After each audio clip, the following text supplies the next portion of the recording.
জয়গুরু।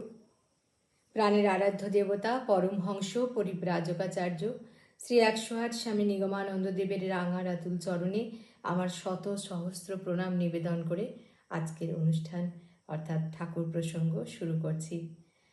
আজকে শতরূপে অপরূপ নিগমানন্দ পুস্তকের যার লেখা পাতাটি খুলে বসে আছি তার নাম শ্রী যতীন্দ্রনাথ বন্দ্যোপাধ্যায়। ঠাকুরের একজন অত্যন্ত প্রিয় শিষ্য। ঢাকা জেলার মহাদেবপুর গ্রামে তার বাড়ি ছিল। তার লেখনীতে ঠাকুর তিনি কি চোখে দেখেছেন তো বিশাল লেখাটি, কিন্তু অতটাই যাচ্ছি না। আজকে একটি ছোট্ট প্রসঙ্গ অবতারণা করব। তার লেখা পড়তে গিয়ে একটি জায়গায় খুব ভালো লাগলো। তো আগের দিনই বলেছিলাম যে তার ঠাকুরের পার্ষদরা যেভাবে ঠাকুরের কাছে থেকেছেন, ঠাকুরের সঙ্গে মিশেছেন, ঠাকুরকে যেভাবে পেয়েছেন, যেভাবে আনন্দ পেয়েছেন, তাদের মন প্রাণ ভরে গেছে, সেই জায়গাটুকু আমরা আলোচনার মধ্যে দিয়ে স্পর্শ করার চেষ্টা করব। তো যতটুকু পারি, যত সামান্য। তো তার লেখার একটি অংশ, ক্ষুদ্র অংশ আমি আজকে পাঠ করছি। সেটি হচ্ছে যে তিনি একটা খুব সুন্দর লাইন লিখেছেন। অনেক লেখার মধ্যে একটি ছোট্ট অংশ, খুব সুন্দর মনোগ্রাহী লাইন। সেটিতে তিনি লিখছেন, পঞ্চ ইন্দ্রিয়ের পরিতৃপ্তি সকলেই চায়। ঠাকুরের নিকটে গেলে পঞ্চ ইন্দ্রিয়েরই পরিতৃপ্তি হইত। রূপ দেখিয়া চক্ষুর, কথা শুনিয়া কর্ণের, শরীরের ঘ্রাণ পাইয়া নাসিকার, প্রসাদ পাইয়া জিহ্বার এবং চরণ স্পর্শ করিয়া ত্বকের। কেন তিনি কথা বললেন? এগুলি সবই অবর্ণনীয় সত্য কথা। এবং কিন্তু তিনি কিভাবে তার জীবন দিয়ে এই জিনিসটি উপলব্ধি করলেন সেইটুকু শুধু আজকে বলি। তিনি তখন সবে তাদের সেই সময় এন্ট্রান্স পরীক্ষা দিচ্ছেন আর কি। তো সেই সময় মহাদেবপুর গ্রামে যোগেশ্বর দার বাড়ির কাছে তার বাড়ি ছিল, এবং যোগেশ্বর দার পিতা এবং তার পিতা যতীন্দ্রনাথের পিতা তারা একই সঙ্গে চাকরি করতেন এবং কুমিল্লায় থাকতেন। তো যোগেশ্বর দা একবার তিনি তখন স্কুলে মাস্টারি করছেন। তিনি যতীনদাকে বললেন, যতীন্দ্রনাথকে বললে, যতীন, দুর্গাপুরে একজন ভালো সাধু এসেছেন, দেখতে যাবে? তো তখন যতীন্দ্রনাথ বললেন যে না, আমি অন্য কাজে যাচ্ছি, আমি যাব না। তো তিনি নিজেই লিখছেন যে তখন সাধু মানে আমার ধারণা ছিল যে জটা জুটোধারী হবে, গায়ে ভস্ম মাখা থাকবে এবং প্রচুর বিভূতি দেখাতে পারবেন, এবং যিনি ধুলোকে চিনি হিসেবে পরিবেশন করতে পারবেন, এই রকম তার ধারণা ছিল ঠাকুর দেবতার সম্বন্ধে। কিন্তু কি হলো না, তাই জন্য তিনি গেলেন না। সাধু আসছেন কি যাবে জাননি। তো তারপর 1316 সালের জ্যৈষ্ঠ মাসে তিনি যখন প্রথম বার্ষিক পরীক্ষা দিচ্ছেন, বাড়িতে এসছেন, পরীক্ষা দেওয়ার পর বাড়ি এসেছেন, তখন নৃপেন্দা অর্থাৎ নৃপেন্দ্রচন্দ্র রায়, তিনি তখন অলরেডি দীক্ষিত। তো সেই নৃপেন্দা তার সন্ন্যাসী গুরুকে বাড়িতে এনেছেন শুনে ভাবলেন যে যাই দেখে আসি, কেমন তার সন্ন্যাসী গুরু, কেমন দেখতে, একবার দেখে আসি। কিন্তু যখন প্রথম তাকে দেখলেন যতীন্দ্রনাথ বন্দ্যোপাধ্যায়, তখন তিনি বিভোর হয়ে গেলেন। কি বললেন তিনি? সন্ন্যাসী গুরুর রূপ দেখিয়া বিস্ময়ে পায়ে লুটাইয়া পড়িলাম। ছবিতে শিবের মূর্তি দেখিয়াছি, ইহাতে বর্ণনাও পড়িয়াছি। মনে হলো সাক্ষাৎ শিব সম্মুখে উপস্থিত। সন্ন্যাসী গুরুর সর্বশরীর দিয়ে যেন জ্যোতি ফুটিয়া বাহির হইতেছে। পায়ের পাতা ও গোড়ালি, হাতের তালু রক্তপদ্মের ন্যায় আভা বিশিষ্ট, মুখখানি পূর্ণ চন্দ্র সদৃশ হাস্যমধুর, চাহনি করুণা মাখা। মস্তকের মাঝখানে মেয়েদের সিথির মতো সরল রেখায় বিভক্ত হইয়া কুঞ্চিত কুন্তল, বেণী নিলয় সুবিন্যস্ত জটাকারে মুখমণ্ডলের দুই পাশে ঝুলিয়া পড়িয়াছে। দুই ভুরুর মাঝখানে সিঁদুরের ন্যায় ফোঁটা, ঠিক যেন এক আধারে হরগৌরী সম্মেলন। অর্থাৎ ঠাকুরকে দেখে তার একাধারে হরগৌরী সম্মেলন বলে মনে হলো। তার যেন মনে হলো সেই কীর্তনের সেই দুটি লাইন, আহা কে রূপ হেরিনু মধুর মূরতি, পীড়িতির শিরুষার, আহা কি রূপ হেরিনু মধুর মূরতি, পীড়িতির শিরসার হেন লয় মনে, হেন লয় মনে, এ তিন ভুবনে তুলনা মিলে না তার। আহা কি রূপ হেরিনু মধুর মূরতি,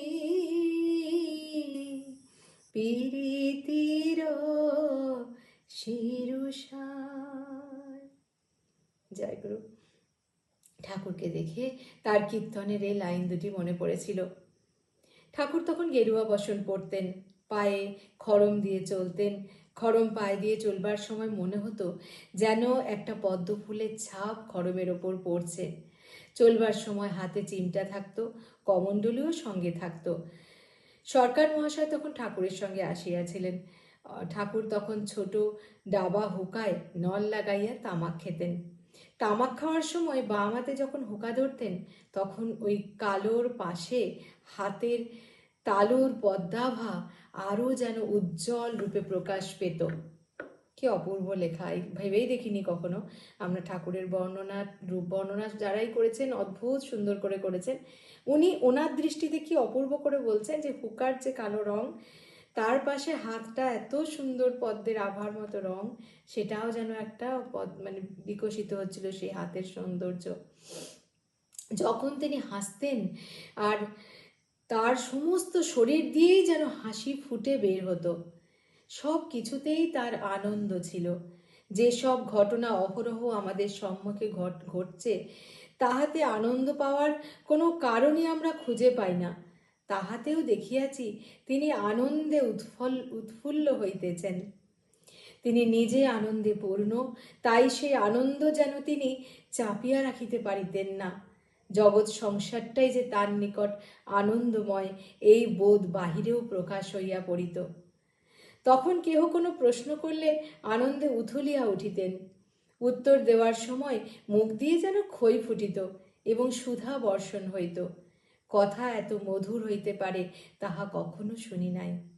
তাহলে প্রথমে যে কথাটি তিনি বললেন যে আমাদের পঞ্চেন্দ্রিয়ের যে রসনা আনন্দ, তার প্রথম হচ্ছে ঠাকুর দর্শনে, তা আমাদের যে চোখের যে দৃষ্টি, সুধানন্দন দৃষ্টিতে তিনি আনন্দ পেতেন। আবার তার বাণী শুনে তার শ্রবণেন্দ্রিয় আনন্দ পেত। আরও একটা বিশেষত্ব ছিল যে কেহ কোনো প্রশ্ন করলে সেখানে যাহারা উপস্থিত থাকত, তাদের অন্তরের প্রত্যেক প্রশ্নেরই মীমাংসা হইয়া যাইত। ঠিক যেমন আর্যদর্পণের বাণীটি আমাদের বহু লোকের বহু সমস্যার মীমাংসা করে দেয়। এবং একটা অদ্ভুত ব্যাপার, সঙ্গে এটা হতো অনেক সময়, হয়েছে অনেক সময়। আমার বাস্তব জীবনে আমি দেখেছি, কোনো একটা প্রশ্ন বা কোনো একটা দ্বিধা দ্বন্দ্ব নিয়ে সঙ্গে গেছি, তো সেদিন কোনো ঠিক থাকে না, কেউ একটা কোনো বাণী পাঠ করলেন, কেউ একটা কোনো চিঠি পাঠ করলেন, ঠিক তার মধ্যে দিয়ে তার উত্তরটা আমরা আজও পাই। সেদিন যেমন তারা পেতেন যে ঠাকুর কোনো একটি প্রশ্নের মীমাংসা করছেন, বহুজন তার উত্তর পেতেন। যারা যখনই ঠাকুর যেখানে যেতেন বহু লোকের সমাগম হতো, বহুজন, এবং সবাই ঠাকুর চাইতেন যে সবাই প্রশ্ন করুক, কিন্তু সবাই সে প্রশ্ন করার সাহস থাকতো না, চুপ করে বসে থাকতো যে ঠাকুর কখন বলবেন কথা, তারা চুপচাপ শুনবেন। তো কেউ না কেউ একটি প্রসঙ্গ উত্থাপন করে দিলেই তার মধুর বাণী বর্ষিত হতো। তাই সেই বাণী শুনে শ্রবণেন্দ্রিয় আনন্দিত হতো। সমাধি, সেই সময় তাহার প্রায়ই সমাধি হতো। কখনো কথা বলতে বলতে, কখনো ভালো গান শুনে, কখনো বা কীর্তনে যোগ দিয়ে উদ্দণ্ড নৃত্য করতে করতে সমাধির সময় ওষ্ঠ দুটি কাঁপিতে থাকিত, চক্ষু দুটি দিয়া অনবরত অশ্রুধারা বহিতে থাকিত। সমাধি ভঙ্গের সময় কাহার সঙ্গে যেন মধুর স্বরে কথা বলিতেন এবং খিলখিল করিয়া হাসিতেন। সমাধি ভঙ্গের পর তাহার বালকের ন্যায় অবস্থা হইত। রামকৃষ্ণ তিনি পরমহংসদেবের কথা তিনি আর কি পড়েছিলেন, যতীন্দ্রনাথ দাদা পড়েছিলেন। তো আগে পড়েছিলেন, ঠাকুরের সঙ্গে দেখা হওয়ার আগে তিনি রামকৃষ্ণদেবের সমাধি পড়েছিলেন। তো তিনি বলছেন যে আমি সেই বইয়ে পড়েছিলাম, আর চোখের সামনে ঠাকুরকে যখন দেখলাম ওইরকমভাবে সমাধিস্থ হতে, আমি মানে বিহ্বল হয়ে গেলাম যে কোনো একে তো ঠাকুর অত সুন্দর দেখতে, তার মধ্যে তার ওই ভাবন্মাদ দশা দুটোই সেই যতীন্দ্রনাথ দাদা পর্যবেক্ষণ করে মানে সামনে থেকে দেখতে পেয়েছিলেন। ঠাকুর শ্মশানে বেড়াতে ভালোবাসতেন। একদিন আমার খুব জ্বর হয়েছিল, তো সেই জ্বর নিয়ে ঠাকুর শ্মশান থেকে ঘুরে এসে বসেছেন তো নৃসিংহদার বাড়িতে। তো সেখানে গিয়ে যতীনদা কী করেছেন না, উনিও জ্বর গায়ে ঠাকুরের কাছে গিয়ে গুটিসুটি মেরে চুপ করে এক জায়গায় বসে আছেন। তো ঠাকুর কি করেছেন, তখন ঠাকুর অতটা ওর সাথে ঠাকুর যতীনদার সাথে তখনও সেভাবে পরিচয় হয়নি। তো ঠাকুর ওইরূপ বসে থাকা দেখে বলছেন, ওটা ওইরূপভাবে বসিয়া আছে কেন? তখন নৃসিংহ দাদা বলছেন, ও যতীন, ওর জ্বর হয়েছে। ঠাকুর বললেন, দেখি এদিকে এসো তো। দিয়ে ঠাকুর তার হাতটা ধরে একটু ঝাঁকিয়ে দিলেন যতীনদার, দিয়ে বললেন, কই জ্বর নেই তো। অবাক কাণ্ড, যতীনদা তো অবাক। একটু আগে তিনি জ্বরে একদম গুটিসুটি মেরে বসেছিলেন, যেই ঠাকুর তাকে স্পর্শ করলেন, ওই যে স্পর্শেন্দ্রিয়, ত্বকের ঠাকুরের চরণ স্পর্শ করে, ঠাকুরের অঙ্গ স্পর্শ করে তিনি সেই আনন্দ অনুভূতি লাভ করেছিলেন যা ত্বকের স্পর্শ অনুভব করে। মানে আমাদের যে 5টি জ্ঞানেন্দ্রিয় তার মধ্যে আরেকটি ত্বকের আনন্দ। তো সে তো স্পর্শের আনন্দ তো তিনি পেলেনই, তাছাড়াও একটি অদ্ভুত ঘটনা ঘটে গেল, তার গায়ে নিমেষে জ্বর সেরে গেল। তিনি বাড়ি গিয়ে দেখছেন যে না, আর কিচ্ছু নেই। বললো, মা আমি ভাত খাবো, আমার খুব খিদে পেয়েছে। কেউ আর বারণ করলো না, দেখলো হ্যাঁ সত্যিই তো জ্বর নেই। তো পরদিন সকালে যখন ঠাকুরের কাছে গেলেন, তিনি দৌড়ে গেছেন সুস্থ শরীর নিয়ে, খুব ছোট তখন তিনি। তো যাই হোক, ঠাকুর কি করলেন না, তাকে দেখে একটুখানি মুচকি হাসলেন। তো এটাই অবাক লাগে যে ক্ষুদ্রাতি ক্ষুদ্র জিনিসও তার দৃষ্টি এড়িয়ে যায়নি। সে একটা অপরিচিত ছেলে, মনের আকাঙ্ক্ষা নিয়ে, শুধু ভালোবাসা নিয়ে, ঠাকুরকে দেখে তার মুগ্ধতা নিয়ে তার পায়ের কাছে বসেছিলেন। তো তিনি নিমেষে তার জ্বর সারিয়ে দিলেন।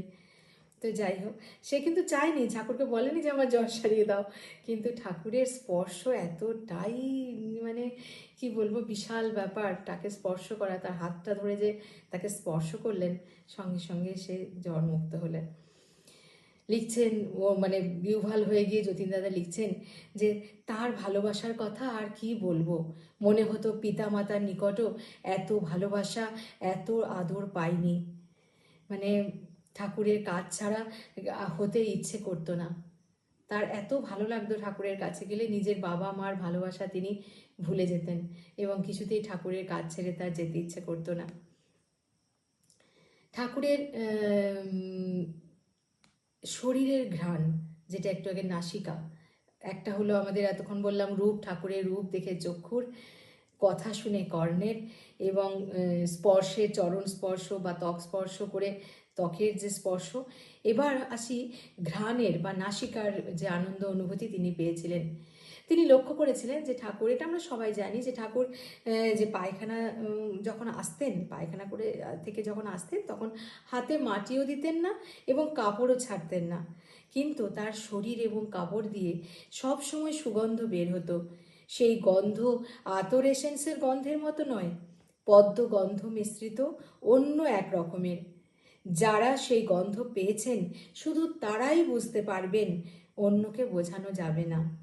আমি যতক্ষণ তার নিকটে থাকতাম ততক্ষণ হয় বসে তার পায়ে হাত বুলিয়ে দিতাম, না হয় পাশে দাঁড়িয়ে পাখার বাতাস করতাম। আমার পক্ষে ওই কারণে ঠাকুরের গায়ের এবং কাপড়ের গন্ধ পাওয়ার যথেষ্ট সুযোগ ঘটত। তাহলে তিনি গন্ধতেও তিনি ভাবতেন যে এমন এক মহাপুরুষ যার গায়ে সব সময় পদ্মের মতো এক গন্ধ বেরোতো, একটা অদ্ভুত গন্ধ, যেটা যারা না পেয়েছে তাদেরকে ঠিক সেইভাবে বলে বোঝানো তিনি বলছেন সম্ভব নয়। এরপর আসি স্বাদ, জিহ্বা। আমাদের পঞ্চেন্দ্রিয়ের আরেকটি ইন্দ্রিয় হলো জিহ্বা। তো জিহ্বা কিভাবে না, ঠাকুর যখন আমরা সেটা সবাই এখনও অনুভব করি, তখন তিনি সেটা যেমন অনুভব করেছিলেন, এখনও আমরা সেটা অনুভব করি যে ঠাকুরের প্রসাদের স্বাদ সেটা অতি মধুর। আজ এত বছর পরেও আমরা তার দিনাতিদিন শিষ্য ভক্ত হয়েও যখন তার প্রসাদ ভক্ষণ করি, তার মতো অমৃত তুল্য আর কিছু থাকে না। তো সাধারণ জিনিসও তিনি লিখছেন, যতীন্দ্রনাথ বন্দ্যোপাধ্যায় দাদা লিখছেন যে সাধারণ খাবার জিনিসও ঠাকুরের প্রসাদ হয়ে আসলে অত্যন্ত মধুর লাগতো। ঠাকুর শাক ভালোবাসতেন এবং নৃপেন্দার বাড়িতে যতীনদা তাকে ঠাকুরকে নিজে হাতে মটর কলাই শাক তুলতে দেখেছিলেন এবং সেই শাক প্রসাদই যারা পেয়েছিলেন তারা সকলেই বলেছিল যে ঘৃতদুগ্ধ ও রসনার এমন তৃপ্তিদায়ক হয় না। অদ্ভুত ব্যাপার। সামান্য ঠাকুরের হাতে তোলা শাক, সেই শাক প্রসাদ যারা খেয়েছেন তারাও বলেছেন যে মানে ঘৃত দুগ্ধ মানে ঘিযুক্ত দুধের জিনিসের যে স্বাদ তার চেয়েও অপূর্ব স্বাদ সেই শাক রান্নার। তো তার মানে এই পঞ্চ ইন্দ্রিয় যে কিভাবে তার কাছ থেকে আনন্দ পেয়েছিল সে কথা তিনি লিখেছেন। আরও একটি কথা তিনি লিখেছেন যে তিনি যখন ঠাকুরের কাছে থাকতেন, আশ্রমে যেতেন, খুব ভোরবেলায় উঠে যেতেন এবং চান করতেন, করে বকুল ফুল কুড়িয়ে ঠাকুরের জন্য মালা গাঁথতেন এবং মালাটি গেঁথে তিনি ঠাকুরকে যখন সকালে পরাতেন, ঠাকুর আস্তে করে মাথাটা একটু নিচু করতেন, তিনি মালাটি পরিয়ে দিতেন এবং তাতে তার যে আনন্দ তৃপ্তি হতো ঠাকুরের মালাটি পরানোর পর, তিনি ঠাকুরের মুখেও একটা আনন্দ অনুভব মানে প্রকাশ দেখেছিলেন। মুখে কিছু বলতেন না, কিন্তু তার হাসি মুখ, তার প্রসন্নতা, এসব তিনি দেখেছিলেন। তো এটা আমার ছোটবেলার একটা ব্যক্তিগত ভাবের কথা বলি এই মালা গাঁথা প্রসঙ্গে। যখন খুব ছোট ছিলাম বুঝতাম না অত কিছু। মাদের যেদিন সঙ্ঘ থাকতো রবিবার বাবা মা সঙ্ঘে যেত, তো আমি সকাল থেকে সে তখনকার দিনে ছোটো ছোটো যে কাঠটগর হয় সেই কাঠটগর তুলতাম এবং মালা গাঁথতাম যে আজকে সঙ্ঘে তাহলে আমার মালাটা দেবো আর কি। ভালো পারতাম না হয়তো, তাও যেটুকু পারতাম অন্যদের তুলনায় হয়তো ভালো পারতাম না, কিন্তু যা পারতাম আমার খুব ভালো লাগতো। মোটা সেই সাদা মালা, তো সেই সাদা মালা গেঁথে রাখতাম এবং বাবা মা নিয়ে যেত এবং অধীর আগ্রহে অপেক্ষা করতাম কখন নিজে যখন যেতাম তখন তো দেখতামই, ভীষণ একটা গর্ববোধ করতাম যে আমার মালা গাঁথা মালাটা আজকে ঠাকুরকে পরানো হয়েছে। সেই যে তৃপ্তি, সেই যে আনন্দ, সেটা বোধহয় মানে জানি না, মানে হয়তো অন্যরকম, সেটা সবাইকে বলে বোঝানো সম্ভব নয়।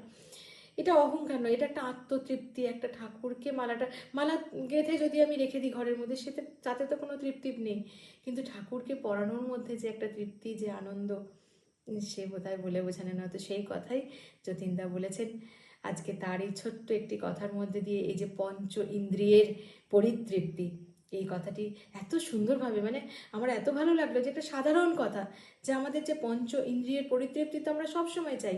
আমরা জিভে ভালো খাবার চাই, আমরা ভালো জিনিস দেখতে চাই, তার জন্য হাজার হাজার লক্ষ লক্ষ টাকা খরচ করে আমরা দূর দূরান্তে বেড়াতে যাই চোখের শান্তির জন্য, আমরা ভালো শব্দ শোনার জন্য আমরা গান শুনি, নাটক শুনি, আবৃত্তি শুনি, শ্রবণ ইন্দ্রিয়কে খুশি করার জন্য। কোনো খারাপ জিনিস কি আমরা শুনতে চাই? আমরা আমাদের ত্বকের যাতে আমাদের আরাম পায় তার জন্য আমরা ত্বকের পরিচর্যা করি, আমরা শীতের দিনে গরম পরিবেশে থাকতে যাই, আবার গরমের দিনে আমরা এসি চালাই বা ঠান্ডা পরিবেশে চাই, কি না ত্বককে আনন্দ দেবো, ত্বককে সুস্থ রাখবো। কিন্তু এইসবের ঊর্ধ্বে এই বাস্তবিক জিনিসগুলো, এই যে জাগতিক জিনিসগুলোর ঊর্ধ্বে গিয়ে এক সদ্গুরু মহাপুরুষকে দেখে যে পঞ্চ ইন্দ্রিয়ের তৃপ্তি হতে পারে, সব কথাগুলোই জানা, কিন্তু এরকম সুন্দর করে যে বর্ণনা করা যেতে পারে শ্রী যতীন্দ্রনাথ বন্দ্যোপাধ্যায়ের লেখা থেকে, এই ছোট্ট অংশ থেকে আমি সত্যি আনন্দ পেলাম এবং তার এই দেখা দৃষ্টিবোধকে আমি প্রণাম জানাই এবং ঠাকুরকেও প্রণাম জানাই। সকলকে জয় গুরু।